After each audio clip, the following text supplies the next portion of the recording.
Hello friends, welcome back to our YouTube channel next current. आज है 25 दिसंबर 2021 और 25 दिसंबर 2021 के जो भी करंट अफेयर्स के इम्पोर्टेंट क्वेश्चंस होंगे उन्हें मैं यहाँ डिस्कस करूँगा और सभी क्वेश्चन से रिलेटेड आपको फैक्ट भी बताता हुआ चलूँगा। आप आज की वीडियो की PDF फाइल हमारे टेलीग्राम ग्रुप से डाउनलोड कर सकते हैं। टेलीग्राम ग्रुप का लिंक आपको वीडियो के डिस्क्रिप्शन में दिया गया है। अगर आपने अभी तक हमारा चैनल सब्सक्राइब नहीं किया है तो चैनल को सब्सक्राइब करना ना भूलें, साथ ही नोटिफिकेशन बेल भी प्रेस करें ताकि आपको सभी वीडियो के नोटिफिकेशन मिलते रहें। तो चलिए शुरू करते हैं आज का अपना पहला क्वेश्चन है कि हाल ही में फीफा 2022 के लिए अंतर्राष्ट्रीय सूची में कितने भारतीय रेफरी चुने गए।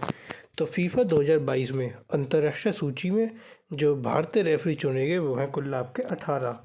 Option A. अब इन 18 रेफरी में 4 महिलाएं हैं और 14 पुरुष हैं। सूची के सदस्य अंतर्राष्ट्रीय स्तर पर कार्य करने के लिए पात्र हैं और वे उस वर्ष के लिए अपनी यूनिफॉर्म पर फीफा बैज पहनने के भी हकदार हैं जिस वर्ष उन्हें सूचीबद्ध किया गया है। फीफा का मुख्यालय ज्यूरिख जो कि आपका स्विट्जरलैंड में है। रेफरी की सूची की बात करें तो पुरुष रेफरी में कुछ नाम हैं जैसे कि Tejas Nagvenkar, Shri Krishna Coimbatore, Ramaswamy, Rowan Aramudan, Crystal John, Pranjal Banerjee और वेंकटेश रामचंद्रन। इसमें महिला रेफरी में कुछ नाम रंजिता देवी, टेकचम और कनिका बर्मन। इसके बाद कुछ नाम पुरुष सहायक रेफरी और महिला सहायक रेफरी में भी आए हैं। अगला क्वेश्चन, हाल ही में किस राज्य ने अनारक्षित वर्ग के लिए राज्य सामान्य श्रेणी आयोग की स्थापना की। तो ये स्थापना की है पंजाब राज्य ने। Option B Punjab. 23 दिसंबर को पंजाब कैबिनेट ने अनारक्षित वर्ग के लिए पंजाब राज्य सामान्य श्रेणी आयोग के गठन को मंजूरी दी। यह आयोग विभिन्न कल्याणकारी योजनाओं के प्रभावी क्रियान्वयन के अलावा अनारक्षित वर्गों के हितों की रक्षा करेगा। राज्य में पहले से ही एक अनुसूचित जाति आयोग है और यह गुजरात की तर्ज पर एक सामान्य श्रेणी आयोग का गठन करेगा।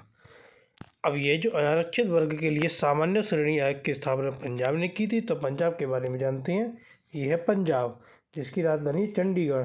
वहाँ के मुख्यमंत्री चरणजीत सिंह चन्नी, राज्यपाल है बनवारीलाल पुरोहित। कुल जिलों की संख्या है 22, लोकसभा सीटें 13, राज्यसभा सीटें हैं 7। अगला क्वेश्चन, हाल ही में राज्य के स्वामित्व वाली EESL की फुल फॉर्म है energy efficiency service limited. EESL ने किस वर्ष तक पूरे देश में 1.6 crore smart LED street light लगाने का लक्ष्य रखा है। तो ये लक्ष्य रखा गया 2024 तक। ऑप्शन सी।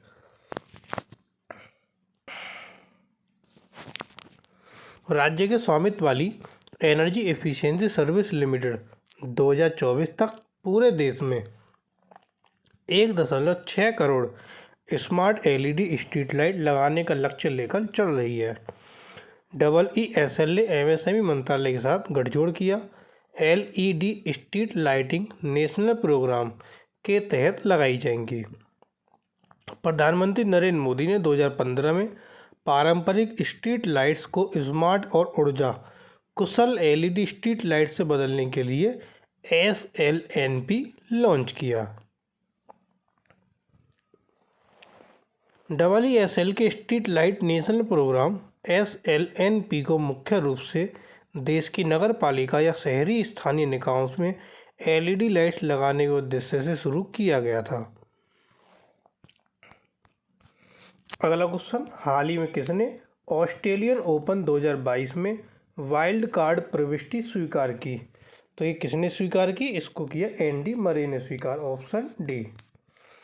5 बार के ऑस्ट्रेलियन ओपन के उपविजेता एंडी मरे ने ऑस्ट्रेलियन ओपन 2022 में वाइल्ड कार्ड एंट्री स्वीकार की। वे आखिरी बार 2019 में मेलबर्न पार्क में खेले थे जब उन्होंने सेवानिवृत्ति की घोषणा की थी। ATP रैंकिंग में 134वें नंबर के एंडी मरे ने 2013 और 2016 में 2 बार विंबलडन और 2016 US ओपन जीतकर 3 ग्रैंड स्लैम खिताब अपने नाम किए ऑस्ट्रेलियन ओपन ऑस्ट्रेलिया के मेलबर्न में खेला जाता है। ग्रैंड स्लैम टूर्नामेंट, जिसे मेजर भी कहा जाता है, 4 सबसे महत्वपूर्ण वार्षिक टेनिस आयोजन हैं।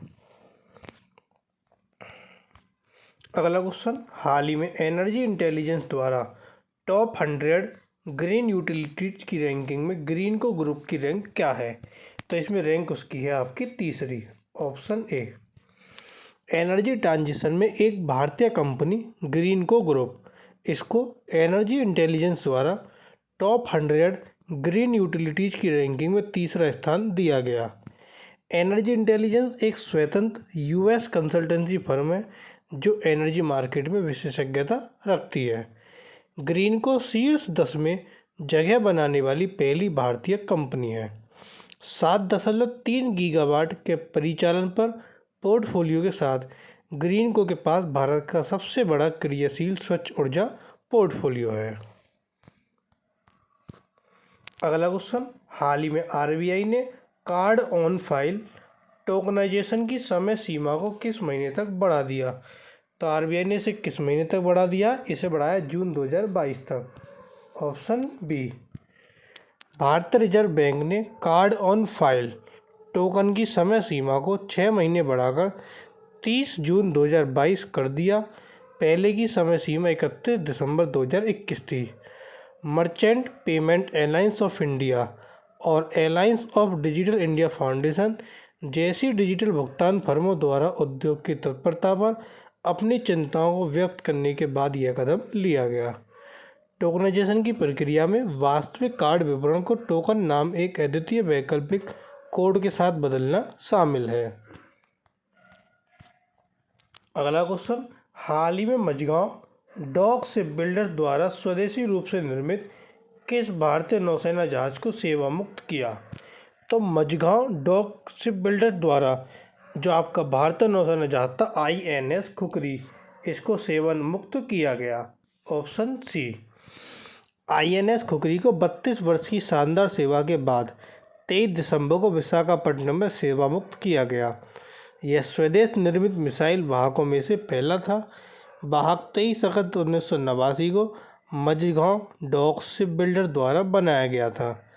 अपनी सेवा के दौरान जहाज की कमान 28 कमांडिंग अधिकारियों ने संभाली और इसने 6,44,897 समुद्री मील से अधिक की दूरी तय की।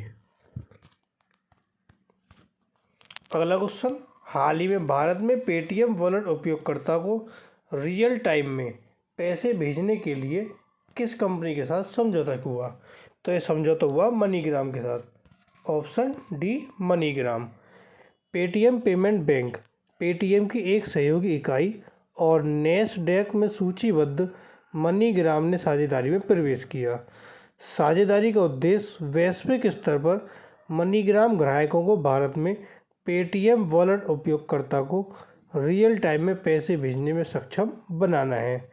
इस साझेदारी के साथ विदेश में मनीग्राम उपयोगकर्ता अब भारत में पूर्ण KYC पेटीएम वॉलेट उपयोगकर्ता को आसानी से धन हस्तांतरित कर सकते हैं। अगला क्वेश्चन, हाल ही में भारतीय सेना द्वारा किस मैसेजिंग एप्लीकेशन को लॉन्च किया गया? तो वह एप्लीकेशन में आपकी ASIGMA, option A. ASIGMA army secure indigenous messaging application, इसको 23 दिसंबर को भारतीय सेना द्वारा लॉन्च किया गया। यह एक नई पीढ़ी की अत्याधुनिक वेब आधारित एप्लीकेशन है जिसे सेना के सिग्नल कोर के अधिकारियों की एक टीम द्वारा पूरी तरह से इन हाउस विकसित किया गया है। एप्लीकेशन को सेना के आंतरिक नेटवर्क पर तैनात किया जा रहा है। अगला क्वेश्चन, हाल ही में भारत सरकार और जर्मन विकास बैंक ने किस राज्य में ऊर्जा सुधार कार्यक्रम के लिए समझौते किए? तो ये समझौते हुए आपके मध्य प्रदेश राज्य में ऊर्जा सुधार कार्यक्रम के लिए, ऑप्शन बी।